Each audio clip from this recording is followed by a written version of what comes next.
Men, do you ever get that feeling that you're just wearing the same clothes, or you go to your wardrobe and you haven't got a clue what to put on?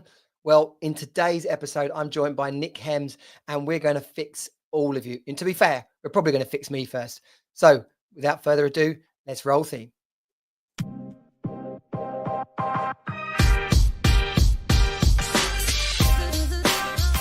Welcome to the Johnny Jensen Show, where modern dads discover how to create the true riches, relationships and results they deserve.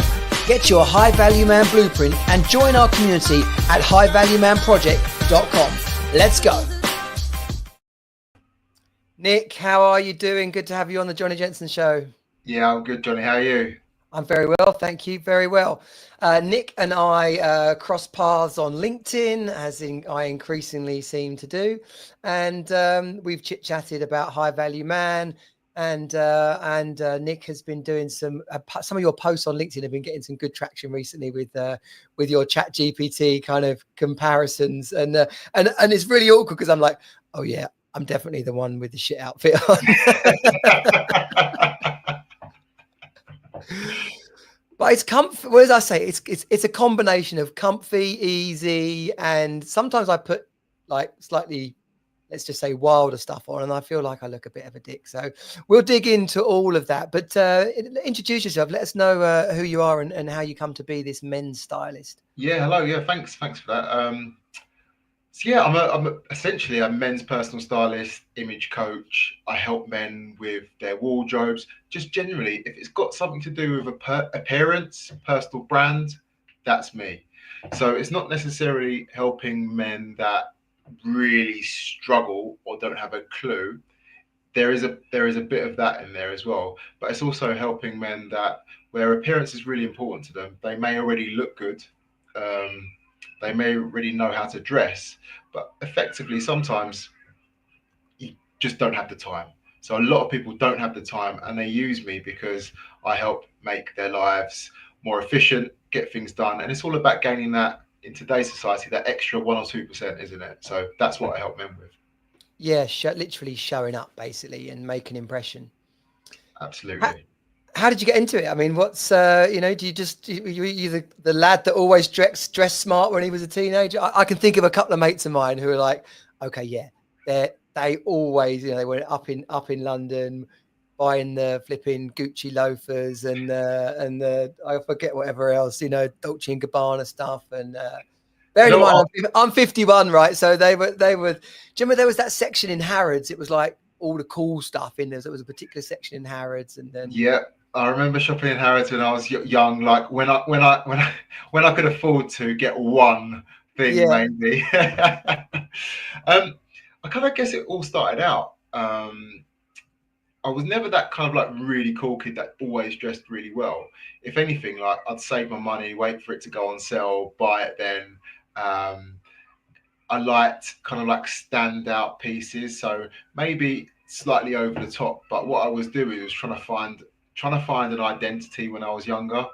When I was younger, I was always that kind of like shy kid, slightly shy, right. um, but never seemed it because I'd always hide behind my clothes, and they quickly became like a bit of a suit of armor for me. Like if I dressed well, it meant that I didn't necessarily have to be at the forefront of the conversation starting it, because people would include me because they thought I was more confident than I actually was, or people would come and talk to me, which made it a lot easier. So I guess that's how it started out for me, and I realized, like how powerful clothing can be, the message they can send, the first impressions it sets, and just where it can actually get you, the opportunities that it can actually uncover for you. So starting out young and then growing up and developing and going from those luminous green YSL t-shirts with YSL written all over them, Yeah, yeah. and some horrible, probably branded clothing, and then just establishing, what is it I'm looking to communicate, and doing that through what I'm wearing, whether or not it's, texture, material, color, cut, style, whatever it is, and then going into a sales environment, which I've been in since I kind of like graduated, and understanding the impact that your appearance has on people's feelings towards you and how they buy. Because the first rule of sales is always people by people, right? So it's understanding how I impacted on people through what I wore, and what I got back from that. So I'd always had a real interest in clothing, not necessarily like fashion per se. Um, and when I decided that I'd had enough of working for someone else, and kind of wanted to do something different, it's actually just before I turned 40. Um, I thought, you know what, I need to find something, because as well, almost another conversation, Johnny. Yeah, yeah, I've got ADHD and I hadn't realised it then, but I knew I needed to find something for me that I could be fully engaged with and be really passionate about, for me to kind of like drive forward and grow my own business myself. Bit of research, this job, personal stylist, personal branding, it just worked for me. So I've done a bit of studying, started my own business, and just literally built it from there. yeah, brilliant. And people always wait till the end of a podcast to say this, but if someone wants to work with you, where can they come and find you? Let's get that right up front so we can catch as many people as So possible. I think my name's quite unique, Nick Hems. Um, so it's Nick Hems Style. So if you just type that in anywhere, you'll find me. Essentially, that's the easiest way. You find me about on LinkedIn quite a bit, and if you're on my website, there's multiple ways to contact me Brilliant. in Yeah, WhatsApp yeah, direct. So yeah. yeah, yeah, yeah. Okay, good. That's how people can find you. So I've been through some of your other stuff on YouTube and put together some questions like I do. You touched on there, about your own sense of leadership. Most of my audience are men, and a lot of business owning men in here, or people who are pushing on in their career. Style as an act of leadership, is it is it a must? Like, because I think some men would feel almost a bit pressured around this, and maybe anxious as well. But Hmm. showing up, choosing the right clothes, to some degree, is it a must? No, it's not a must at all. Right. I might buck the trend of what people say. It's Yeah, not a must. No, it just depends on what you're looking to communicate. That's the most important thing, because no matter what you do, you are communicating something, right? yeah, So I think the most important thing is, if you're not comfortable with yourself, somehow you communicate that. If you are an extremely charismatic person, full of confidence in yourself, you can literally possibly turn up wearing anything. And I'm not doing myself out of business, but you can, because charisma always leads the way. People will be engaged with you. yeah, Um, but yes, like appearance is important, because that's where, they say the first 7 seconds people make up to 11 decisions about who you are. And one of those decisions is your level of attractiveness. It's not necessarily, am I physically attracted to that person? It's, do I want to engage with that person? Do I trust them? Do I want to hear more from them? Am I going to be engaged for the next 5, 15, 60 minutes that you're talking for? And that's why I think appearance and the way we dress is important, because you're setting the scene for someone. And depending on what you're going to be talking about as well, it is really, really important. So no, it's not. It's not a necessity. However, it can also be a superpower. yeah, yeah. I mean, that ties very neatly to the high value man system for living. Knowing at your core who you are, what you stand for, dealing with any sort of baggage so that you can show up as your true self. That's an energy, that's a charisma. And then you can start to layer on stuff on top of it. One of those A or B posts you put up on LinkedIn the other day, there was the guy who, I guess he looked a bit shabby, didn't he? His beard was a bit scraggly, and he had the sort of a mix and match With the red outfit on. jacket. Yeah. The red jacket, yeah. And But lazy jeans, yeah. and then the guy next to him looked tidy, really.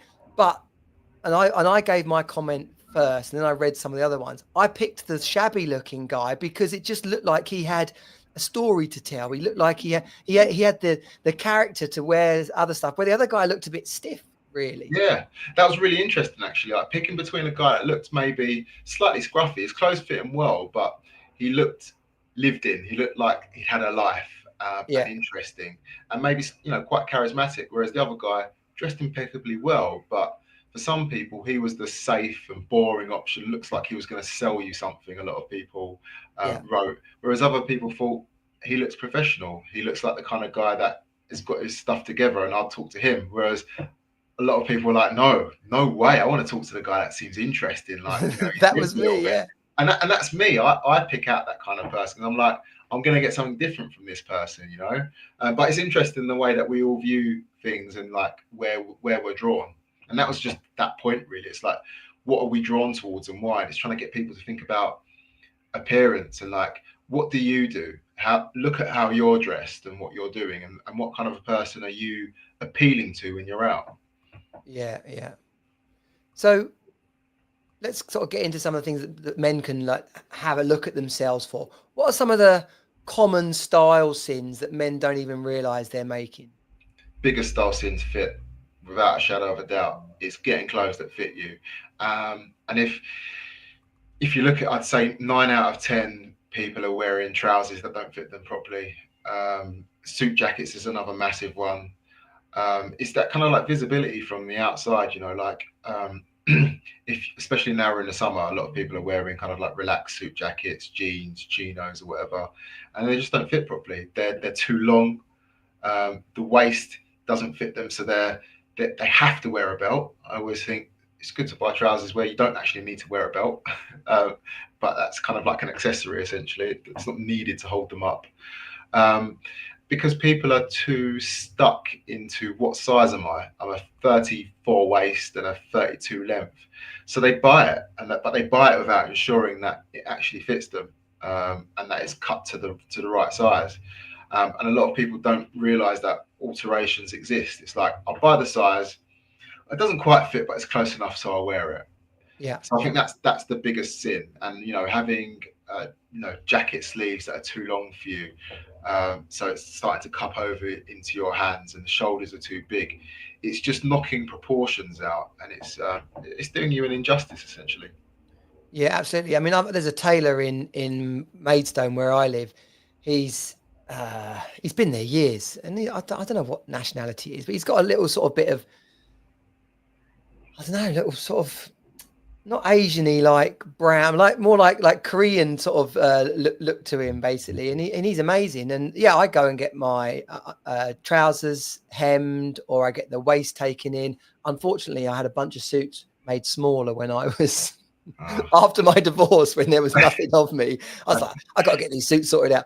But length in particular, I took some new jeans there the other day because and he showed me they were literally the same pair in different colors. And he was like, look, the dark ones are a different length to the light ones, even though they're the same. They're the same jeans. And yeah, so happens all the time.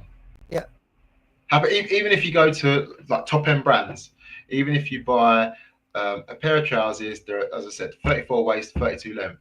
You can go and pick one up from the rack, another one up from the rack, and they can be slightly different. And there are lots of reasons for it. You know, like, you know, they weren't made in the same batch. If stuff is dyed after it's been made, if it's hand finished, for example, in shirts, there are lots of reasons why things show up slightly differently. yeah, But yeah, you know, that old trick of, I really love the way it fits, so I'm going to buy every color. It doesn't work when it comes to fit doesn't a lot work. of the time. And I suppose most of us got no idea actually what size we are anyway. I mean, like literally, how many of us have ever measured or been measured so that we know? I mean, I know I'm like a 32, 34, but actually, the difference between a 32 and 34 is massive. It's just that some shops obviously come up different. But to actually know what size you are, have a tailor that's local to you, and we shouldn't dress. If we're a bloke I'm 51 now. If we're a bloke, our weight and size shouldn't really change that. If we're looking after ourselves, again, high value man principles, looking after ourselves, staying fit, we should pretty much stay the same size between over the next flipping 20 years, really. Yeah, I mean, you're right. If you're looking after yourself, yeah, you should do. I mean, some people do have kind of like a bit of weight Yeah, fluctuations between winter and summer, and they really struggle. However, you shouldn't really be looking at going, you know, a size either way.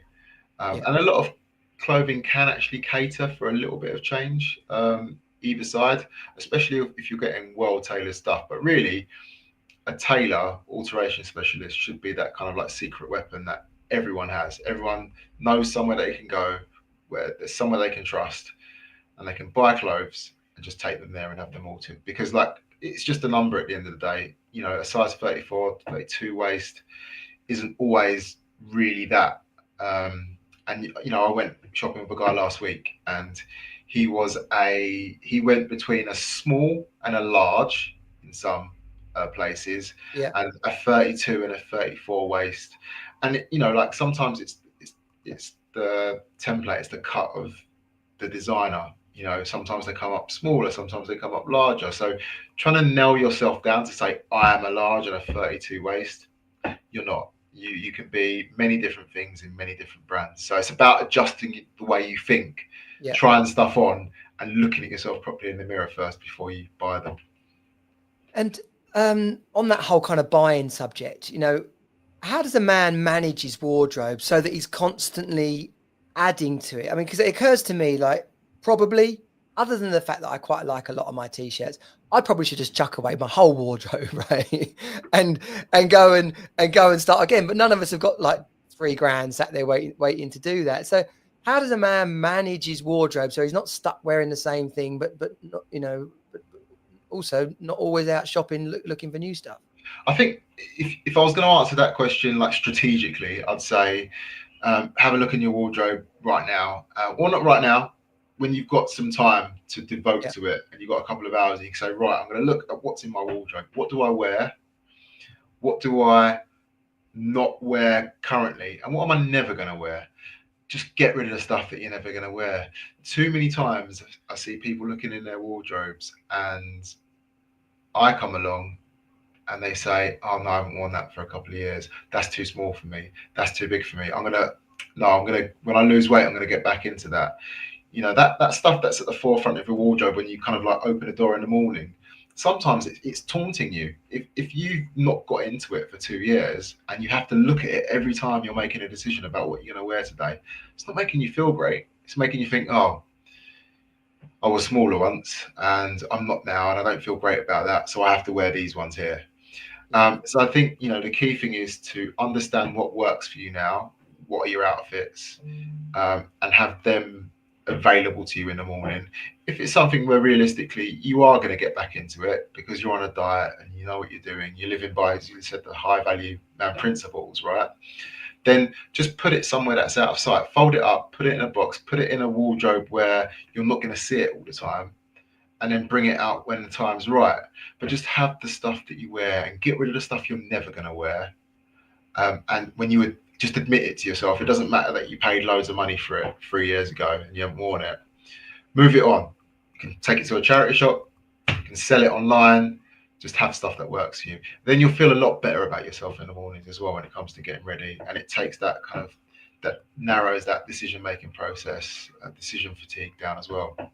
Yeah, and I know that some blokes have, despite the fact that it's more often like, oh, women have got these massive wardrobes. Some blokes have got loads and loads of clothes that actually are just taking up space. Like you say, that decision fatigue in the morning. Genuinely. So last week I was with a guy, and he said, "I've got quite a few clothes. They're all decent. I just don't know what to do with them." And we went through his wardrobe. He ended up, because when I do wardrobe edits, anything that clients can get rid of stuff with me, and I've got a charity that I'm connected with. Nice. They're a hospice, and they sell on the clothes in their charity shops. When we've totaled things up, he's going to go on and raise just over £1,000 for charity with the stuff that I donated and has been priced up in the shops already. It's like £1,057 or something, Yeah. and that's amazing. That's now money that is going to be raised for a hospice that can do loads and loads of different things. But it was just sitting there in his wardrobe doing absolutely nothing, and he said, if it wasn't for you, I'd have probably thrown a lot of this stuff out, let alone sell it or give it to a charity shop. So Yeah. there you go. But the important thing about what you just said there is it's not, I don't hear it as it's not doing nothing. It's actually doing his head in. Yeah, It's you're actually right. doing his head in. And for me, everything we started this conversation off about confidence and charisma, being able to walk up to your wardrobe and be like, right, I know that there's a bunch of stuff there. I can pick out a bit of that, match it with that. And then we go out and we feel great. And most people don't see us from flipping 1 month to the flipping 6 months to the next. So the idea that they're always going to see you in the same stuff doesn't really exist anyway. No, I mean, and it was a great feeling for him afterwards as well. And like we literally reduced his wardrobe right down. He had loads of kind of hangers to get rid of. But he was like, oh, I feel like I can actually breathe and see my stuff. And the Yeah. next part of the process for him is actually the shop where but with now, kind of going back to your question, is he's actually got the gaps so that we can shop strategically. Because it's like, how do I have stuff in my wardrobe that works for me? What do I do? That first element, yes, is getting rid of stuff that clearly doesn't work for you. The next element is identifying what you need. So it's almost like looking at what is a capsule wardrobe. And a capsule wardrobe is basically a wardrobe of stuff that just works, and it works together. So it's simple, clean pieces where the colors work. You know, you've got a t-shirt or a shirt, and it matches lots of different trousers. It matches the shoes that you've got. So it's just a wardrobe that you can play around with, and it works all the time. So then it's like identifying the gaps. What is it I actually need for that to work? Is it a simple, clean white t-shirt? Is it a button-down Oxford shirt that I'll wear to work all the time? Is it a blazer? Actually, are there gaps where I only tend to wear blue chinos or washed out jeans, or I've only got two pairs of shoes? So it's identifying those gaps. What are the missing items that would help me have more combinations of stuff to wear? Yeah. And then thinking, right, instead of just going shopping and buying an outfit like most people do, I've got a work event coming up, I better buy some stuff. You go and do that, and then you goes into your wardrobe and realize it doesn't actually work with the rest of the stuff. And that's not shopping strategically. Strategically is like, what's missing? What do I need? What's going to piece everything together? And when you do that, you're then actually building a wardrobe for yourself. So you're building something that's going to work for you moving forward. And how, because that's for someone, even just me hearing that, I'm like, yeah, that makes a lot of sense. Okay, got it. But I still wouldn't know then that how to actually do it. Like I love t-shirts, right? So in my t-shirt drawer, and I did chuck a load out last year, but I just went and bought a bunch of new ones, so they're actually new and they're not all kind of just collar all saggy, and so they're actually like Yeah. new t-shirts. I got a couple of blazers. They're probably a bit small now. Um, I've seen you talk on LinkedIn about the sort of like what a strategic wardrobe looks like. How does a bloke that doesn't really know what that means go start? Is it an audit? Have you got a checklist or Yeah, whatever? so this is it. Like, if you're going to do it for yourself, you need to invest time in it. It's like anything, like we don't get taught how to dress like when we're younger. We just don't. And it's criminal actually that you can go through all your school life, like you can go through secondary school, college, university. No one ever focuses on this is how you turn up. This is what's going to help you out, because this is all about helping you generate opportunities in your future life, from Yeah. first job to dating to whatever it may be. We never get taught. So you're going to have to invest some time in understanding what works. Just by simply understanding what is a capsule wardrobe, how does it work, how do I build one, you can look that up online. Uh, Okay. and it's then saying, right, okay, like what are the key pieces? So a capsule wardrobe for you is going to be very different from me to any listener kind of Right. Okay. listening right now. And it's going to be like, what do I enjoy wearing? For you, it might be like a crew neck t-shirt. And you might spice things up a bit or elevate that by going, all right, instead of just buying a 100% cotton one, I'm going to buy a merino wool one, or I'm going to buy like an open neck polo shirt like this one. Like how can I maybe kind of diversify a bit from where I am? If I want to elevate things, how do I do that? If I want to get some, have some different options, how do I do that? Is it through color? And I understand what colors work best for me, like by going outside of a navy blue and black and grey like a lot of people do, or is it through material and texture that I do that? Yeah. Um, and then like working out, right, do I always wear chinos? Perhaps I could actually do some trousers.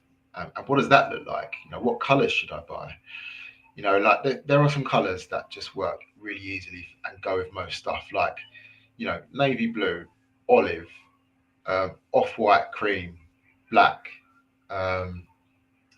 Miss anything out? Grey. Beige. I've got some beige chino. They're more like a an earthy color pair of chinos that goes well with so many things. But it just goes well with so much. Go with the stuff that gives you options first of all. that's what you do. It's like a white t-shirt goes with everything, right? Yeah, It really does, and it also looks super sharp as long as it fits you well. The same as like a white Oxford shirt. Some people wear shirts, some people wear t-shirts. I'm more of a t-shirt guy. I don't wear shirts hardly ever at all, yeah, unless I need to. So it's like working out what's comfortable for you, what is your current style, working that out, and then going, right, what am I now going to buy? Is it shirts? Is it t-shirts? Is it polo shirts? What material is that going to be? yeah, And it's just identifying that and going, right, actually, in the past, what have I owned that I felt really confident in? Try and work, why was that? Maybe it's time you kind of like bought something similar to that again and invested some time in working out where am I going to get it from? Why is it I liked it? Was it because the fit was so good? Was it because people complimented the color of it? yeah. Do that. And I think people should. This I enjoy shopping, right? And I know I'm like a weirdo and sort of like the cliche blokes don't like shopping sort of thing, but and it's like tell me if I'm wrong in this, right? But it's kind of my view. I actually quite like shopping. I don't necessarily like shopping though when I've got to specifically buy things. So for me, my girlfriend and I, we don't often go to Blue Water and stuff because it's not exactly sort of the like of all the things we like doing. It's not like, oh yeah, let's go to Blue. Like literally, some people love going to Blue, but we go, we'll have a coffee, we'll wander around, try some stuff on, random stuff, like actually have a laugh with it. You don't have to buy, you could literally go into John Lewis, try like 4 completely different wild outfits on and put it all back on the shelf, but actually just have been like, oh, that actually felt nice. That actually felt a bit like I didn't expect that to look so sharp. And just enjoy it. I mean, it's. I think it's nonsense that shopping is boring and not fun. I think men should lean into it and be like, do you know what? We're going to go and tit about in the shops, have a pizza for lunch, drink a beer at the end of the day, and if I see something I like, I'll get it. But it's just about going and enjoying the experience. Love that you do that because this is one of the things that I say when I'm shopping with people is like, you're using me and like, try this on because no one ever walks into a shop and goes, I hate that. Let me put it on. But when you Yeah, said there about joking about finding some really random stuff and putting it on, that's stepping outside your comfort zone, right? And we all know the expression, that's where the best things happen when you step outside your comfort zone. It's the same thing with clothing. And a lot of the time people will look at a hanger and go, I'm not wearing that. And I'll remind them why they're here. And they go, yeah, okay, I'm going to put it yeah, on. yeah. And a lot Uh, of the time, Outfitters is Urban Outfitters is that floor in Harrods that used to be there. I can't bloody remember what it was called, but it had all the like Vivienne Westwood stuff and random things that cost loads. But just to tit about, and especially with your partner, right? It's like if you're with someone, go and do fun things. This is one of them. If you're not with someone, or it's actually like grab one of your mates who is a bit stylish and allow him to take the piss out of you yeah, for I think that's being just like, you can't take for, yourself too seriously, can yeah. you? And like, how are you ever, if you're in a problem, if you're in a situation where you think, this is a bit of a problem, just go out, like you said, have a laugh, just do it. Like, no one's going to stop you. No one's going to stop you ordering a ton of stuff online as well, and doing that same exercise at home with a few beers. Like, you can do it. And if worse comes to worse, you can send it all back. It's not an issue. But just experiment, basically. Yeah. Yeah. So do you think it's made it harder with the now? So, a lot of shops don't have all the sizes. A lot of shops are shut down. I mean, how the hell did Topshop and Topman shut down? I mean, that's just like, I don't know what that was about. How could something that was so everywhere, every Top shop was rammed, it just disappeared, but so I has think it made it? you've got the high end of the market, haven't you? You've Yeah. got like the kind of designer brands that have consistently moved with the times. They've got a very specific place in the market, and then you've got that kind of top shop 20 years ago, like served a great purpose. It was like access to highly fashionable items at a cost, it was affordable for young people. But then you've got places like Sheen and that have come along offering stuff at a fraction of the cost that can get something into production that was on a catwalk last week, get it into production, get it on their website. They're adding, 100 new looks a day. You can't compete with that at a fraction of the cost. Okay. And Yeah. that's why, places like, Topshop struggle, River Island struggles. Gap. Yeah. Yeah, no Gap. There's far less places in the market. ASOS has been obviously struggling famously as well. So they're finding that they're having to diversify, do something a little bit different just to survive. Okay. So list some of your doesn't whatever price range, right? But list some of your preferred or go-to sort of shops where blokes can fill their wardrobe. Yeah, so a hard one. So like if you're looking at what I'd say, I always say to my clients, right, is it's always quality over quantity. Yeah, Always. So look to buy something that won't just last you a season or get washed a couple of times and then look like a pile of crap. Um, so if you're looking at the high street end of the market, you've got some great pieces in places like Zara, in places like Reese. Some of the higher end stuff in places like H&M, either. Like you got to kind of like look at the material, what's it made of. Avoid your polyesters, and go for natural materials, 100% cotton. Look at the price tag because that will give it away, the quality of the cotton as well. yeah, So there's a lots of kind of like entry points from a kind of like high-end high street point of view. If you've got a little bit more money to play around with, get into somewhere like Selfridges, Harvey Nichols, Harrods is great purely for the fact that everything's available in one place. Um, I tell you where's a good place actually. John Lewis is good because you can actually hire for free one of their personal stylists. nice. And you can go online and you can find them and you can say, this is the type of thing that I'm looking for. And you can go there, have an hour, 2 hour session with them, and they'll bring everything to you. And you just get a room to yourself where you can try stuff on. And it's a great cost effective way of being able to enter that kind of like high street to lower end designer realm and find stuff that might work for you. So yeah, John Lewis, Harvey Nichols, Selfridges, Harrods, Zara, H&M, ASOS can be quite good online, but that's in person. Massimo Dutti is quite a good one as well. There are so many places that you can go to. I'm doing a lot of places an injustice by not mentioning them Yeah, I'm sure. Yeah, almost. But yeah, like you look to go somewhere. If you're going to go to one place, look to go somewhere where you can get a multitude of things. yeah, yeah. And what about where are you? You based near London or based near Birmingham? No, so I actually live in Bath, Oh, okay. but I spend kind of like half of my week in London. So Okay, right. yeah, So, and what if there's any? Because like when we were younger, there used to be like you used to go to Camden, or you used to go over to even sort of what's the streets near Covent Garden that used to be all Carnaby Street. yeah, all Carnaby Street and all those sort of things. So even now they've been like quite commercialized now. Is there any like cool parts of London where there's little shops, where people can go and spend a day wandering around little shops?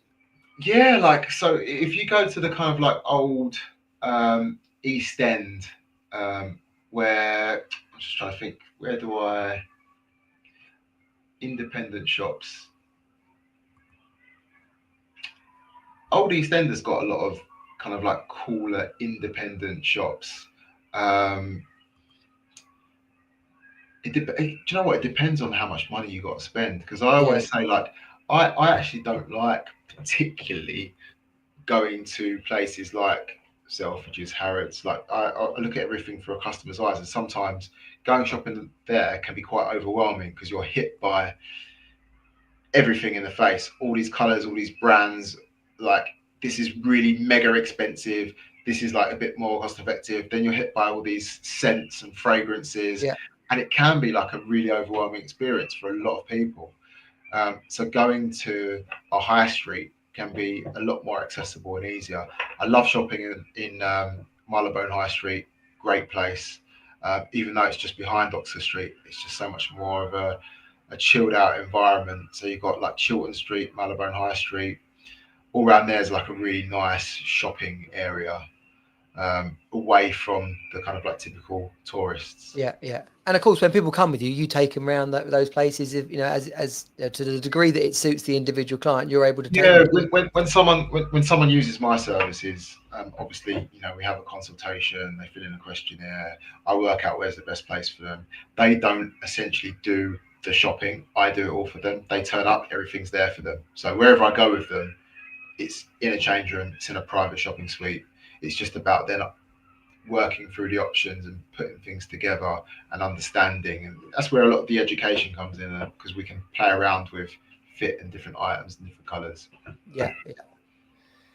And this kind of doesn't really fit the conversation just here, but it just occurred to me from what we were saying before about going with your mates or your missus, having an honest conversation with the people closest to you about how do you think I dress? Do I like I guess it's we don't actually ask people that, but to the people that we spend the most time with, to say to them, what do you think of like, or even the people we work with at work, like how do I look good or do I look like, honestly? Tell me because I really need to know. I guess people don't really Yeah, ask. I think it's all about kind of vulnerability, isn't it? Like the thing I respect most about people that work with me is that everyone's prepared to be vulnerable. You know, you're filling in a questionnaire, and all of a sudden you're like, all right, I actually have to face this and look at it for myself. And one of my questions is, how would other people say you dressed? Would other people say you got style? And if so, like, what is that style? And people have to really think about it. And you know, if they ask, they could blast through. But the questions where they really have to look at themselves is a bit more of a struggle. And some people will ask a partner, you know, how do I dress? What do you think?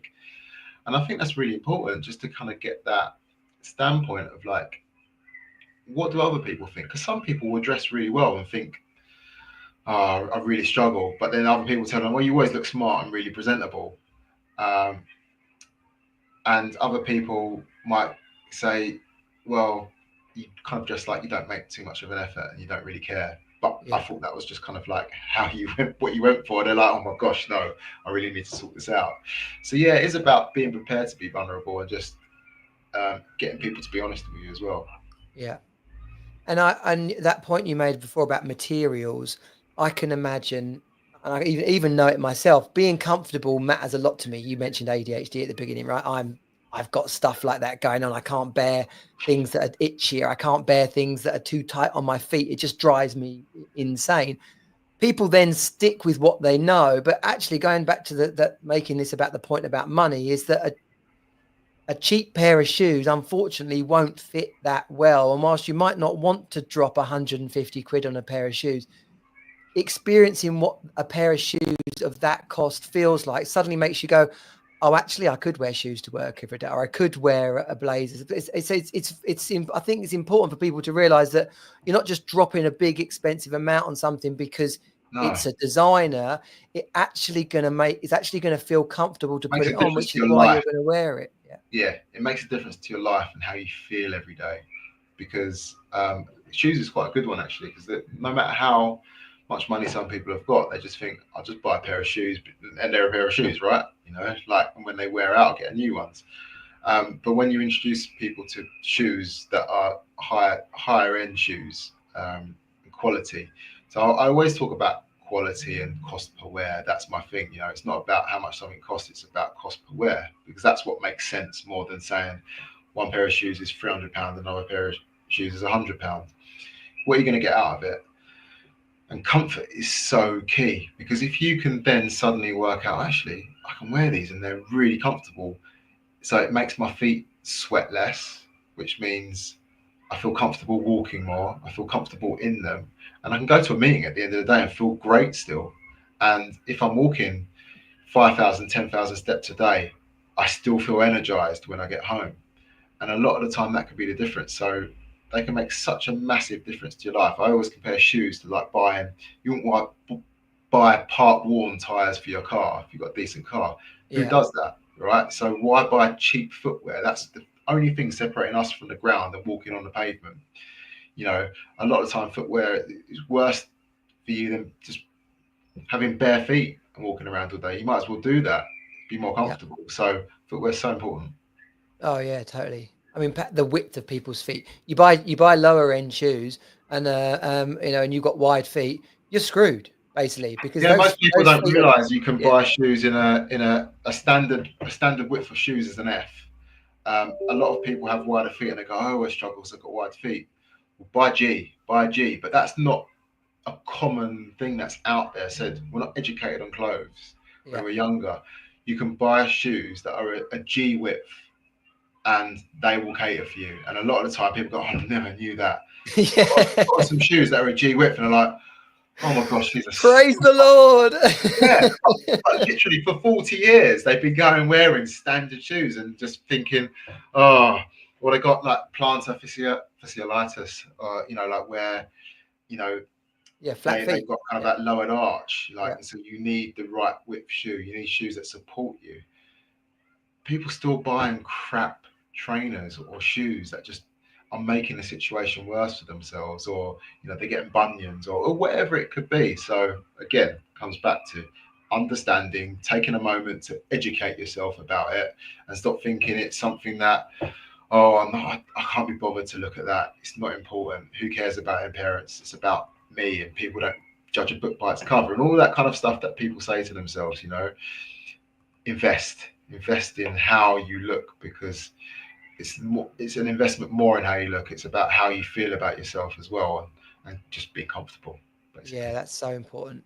The I don't know if you ever watched Biggest Loser USA, and if you get to week 10 or something, it is they do a makeover week, and obviously these people have lost a lot of weight, and they might not have spent money on clothes in years, and they take them through a process of getting their hair cut and buying them an outfit and just spending the day trying on awesome clothes, and it is the whole thing's about a transformation, of course, but that one day in particular is so transformational in people's journeys. And I think that people are living under that kind of cloud day by day without even realizing it.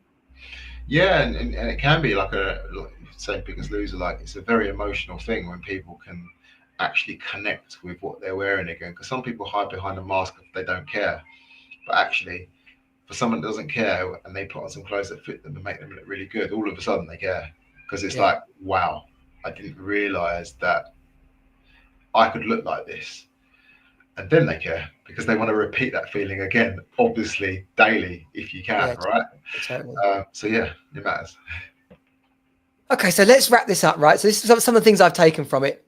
People need to get a little bit honest about their own physique, their own well-being, right? That's like for me, in line with my work.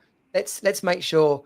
Like, we're not going to send everyone on a flipping hardcore diet, but let's be fit and healthy, right? So that's the first part. Then we're going to look at our wardrobe, basically strip out things that we're not wearing at all. Then I imagine from this conversation, take some of the stuff that you really like and go and find a local tailor and see if those items actually fit and if they could be improved.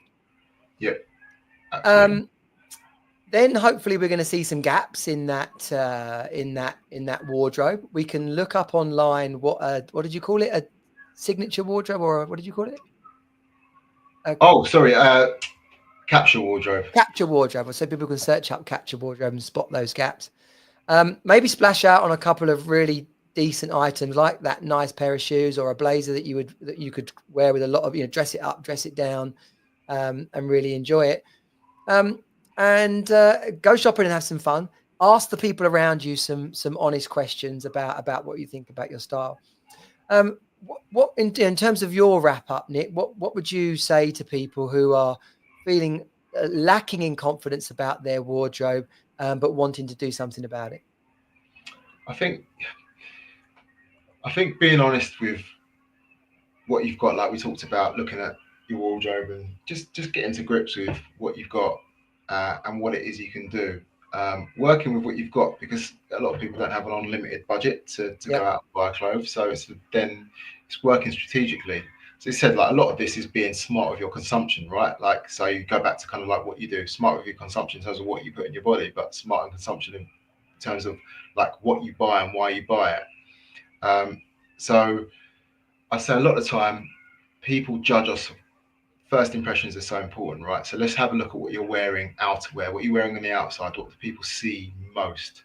Start there. Start with, if you're a big t-shirt guy, polo shirt, that's all you're wearing at the moment. Start there. Start with the core areas of your clothing and then work back from that. Invest in stuff that's worthwhile.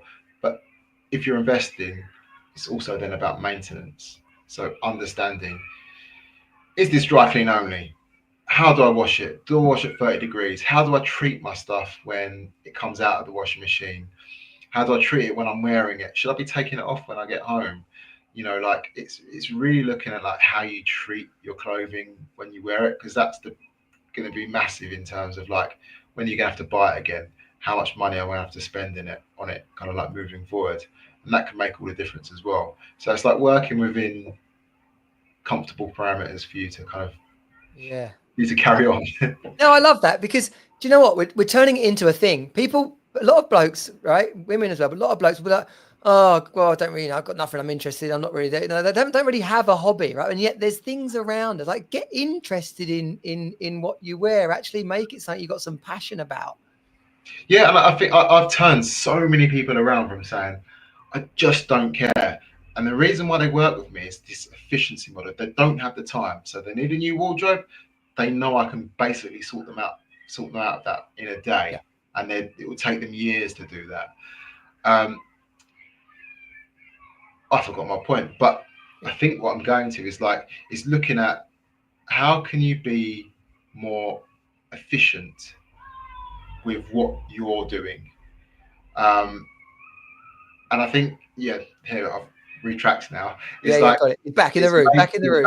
Yeah. It's kind of understanding. Like, a lot of guys say they don't care, but when they get the results and they start wearing their wardrobe, all of a sudden they do care.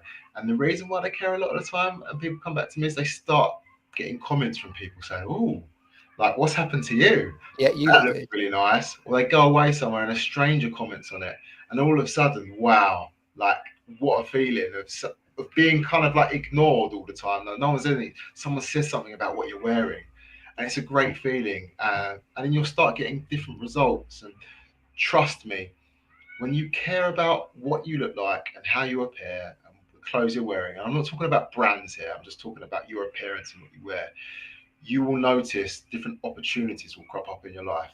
Not because suddenly people are going to start throwing them at you. Sometimes, yes, but because your eyes are more open, your head's up, you're more confident, so you're looking around you more often. And when you look around yourself more often, people notice you, you make eye contact, more people will talk to you, you'll have more conversations, and that naturally opportunities will come to you because your posture is different, your body language is different, you're more confident, you're more attractive to talk to, you're more attractive to look at. That's when the magic happens. Yeah, beautiful. And that's a powerful way to end, Nick. So what we're going to do is we're going to allow people from the High Value Man Project, or if you're watching this, you can be part of that as well. Send in your questions, right? And we'll get Nick back on in a couple of months, and we'll do a Q&A session where men can bring their style questions, and we'll get Nick's input on that and turn it into a bit of a session together. Just remind us again, Nick, where can people find you if they want to work with you? Website's Nick Hems Style. If you type Nick Hems into Google, you can't miss me. Simplest way. Happy days. That's the dream. That's the dream. Yeah, exactly. Have a name like Hems and you're winning. Okay, good stuff. I'll play the outro, Nick, and we'll wrap up on the other side. So hold tight. Nice one. Thanks for tuning in to the Johnny Jensen Show. Be sure to subscribe, leave a review, and share it with fellow dads. Creating the life you deserve starts with you.